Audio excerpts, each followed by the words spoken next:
The government wants to create a fairer system of property ownership in England and Wales and end what it's described as rip-off leasehold contracts. Under these contracts, homeowners do not have full ownership of their property, but long-term leases in which they must pay a yearly ground rent over to whoever owns the freehold. Ground rents that can sometimes double every decade and also have extremely high service charges. They want to replace them with something called Commonhold, and that'll mean that homeowners can collectively own the building the flat is in. It's already in use in Scotland. Jane Hewland is a leaseholder living in a block of flats in Canary Wharf in London. She told me about the issues she's faced. The thing I've learned about leasehold that I didn't know before I bought is, number one, you own nothing.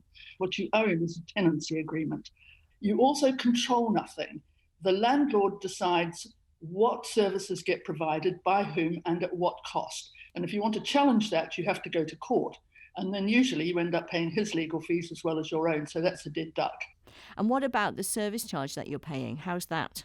Oh, the service charges are unbelievable. This is a building which, unlike many of the newer ones, has no facilities. It has no gardens, nothing. And yet I started off paying around under £12,000 a year.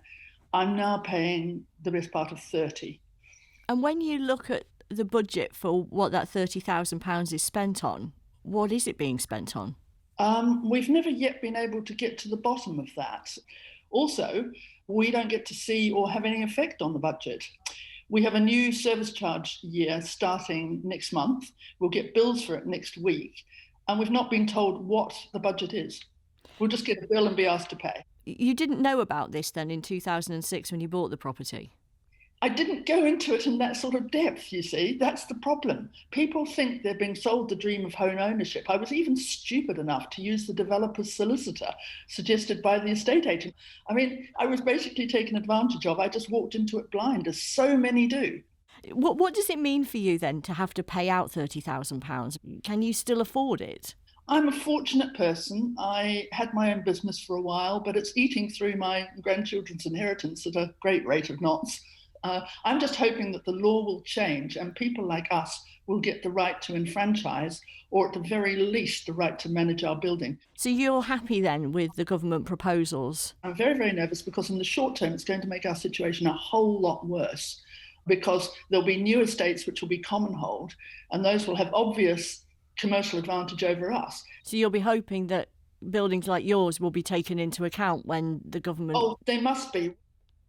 That was Jane Hewland. Well, the government is now discussing how best to bring in Commonhold, and they've set up a panel of experts to help them do this. One of those experts is Sebastian O'Kelly. He's head of a housing campaign charity called Leasehold Knowledge Partnership.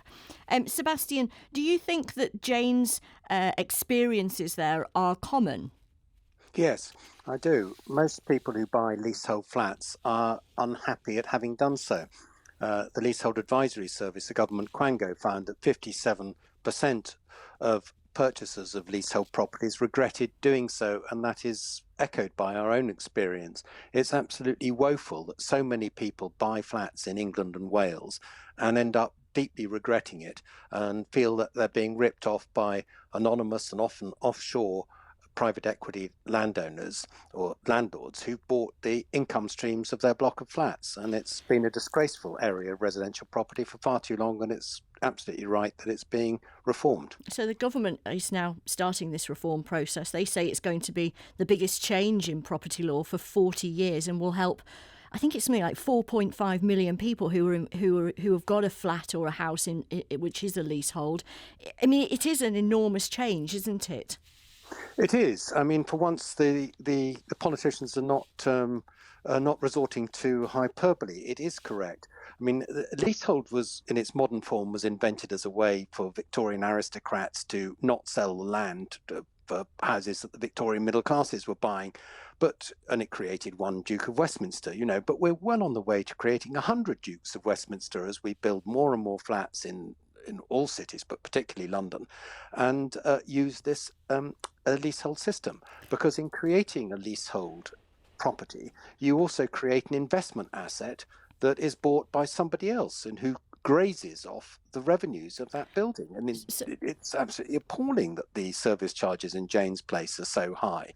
That many other people are in the same sort of disempowered position, which... So this panel of experts, which the government has pulled together, as we said, of which you are one of them, what will you now be doing? Are you sitting down together, all discussing how this is going to work, how you're going to move on to Commonhold?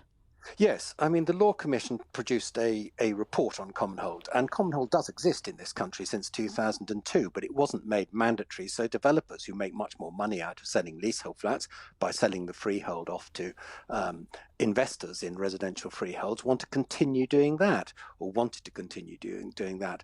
But Commonhold is a system in the rest of the world, not just in Scotland, in continental Europe, in North America and Australasia. Around the world, the system of selling flats is Commonhold. England and Wales are the anomalies here, not the rest of the world. We've got to stop creating leasehold. Jane Hewland there is quite worried that she might not be included because her flat is already built. She's already in this system of leasehold. Yes, it is a good point, but and it is a concern. And it happened in Australia when they introduced Commonhold in Australia in the early 1960s. You know, the leasehold properties will, over some decades, become less attractive. But there are nearly 5 million leasehold properties in England and Wales, so it's going to take some time. I don't think that Jane is correct in thinking that her flat will be immediately disadvantaged because several other blocks of flats are being built with Commonhold tenure. It's going to take decades before leasehold properties are seen as deeply unattractive compared with Commonhold. Sebastian Kelly, we'll leave it there. Thank you very much for joining us on the programme today. That is all for you and yours